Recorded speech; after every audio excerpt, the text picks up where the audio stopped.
disappointed by the last 2 days. Universally grey, at least for England and Wales. But we're not doing too badly, given that this winter so far in much of Europe, particularly Eastern Europe, it's been the worst for 40 or 50 years. The worst snowfall in Greece for about 50, and the worst general conditions for 40 years. I mean, it's pretty awful. And this is not the first time it's happened this year.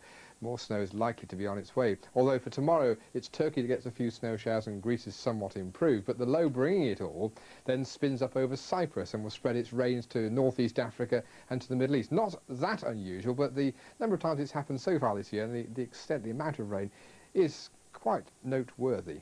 Now, most of Eastern Europe is at or below freezing by day now. We are just on the periphery of this cold European high, and we have just pulled ourselves out of the frost. Yesterday in the Vale of York, barely got out of frost levels. Ripon's now up to 3. We could see 4 or 5 just about. But there's a huge contrast in the temperatures across the UK with the warmest places in the west. Stornoway in the Outer Hebrides, 10 Celsius. It hasn't changed much in the last 36 hours. But here's confirmation of the grey skies, sadly. Almost universal over England and Wales, but there's a good hint this afternoon of holes in the sky, holes in the cloud through the English Channel, maybe just coming through in the south of the North Sea.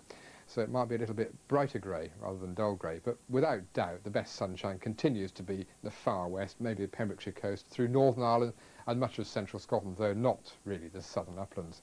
And we are warmer today than yesterday, 5 to 7 in eastern England. It's a big improvement, though still cold, of course. It remains mild if you're at the far west, Cornwall, maybe West Wales, but Northern Ireland and Scotland quite clearly.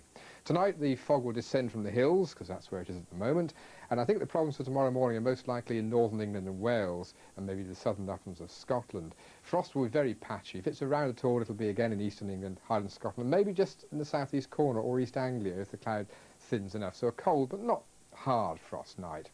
And then tomorrow, in fact, for the next 3 days, we're still on the edge of this high. This is a suggestion the cloud might want to break up a bit and there'll be a few showers around. But there's no great change until we get near to Thursday, when the rain edges in properly to Ireland and Scotland ahead of a big change at the end of the week. So frost by night will be here, but it'll be patchy. Never as hard nor as widespread as this time last week, but it's not gone away. Tuesday then, a day of difference only really in the southwest of England, where some sharp showers could see some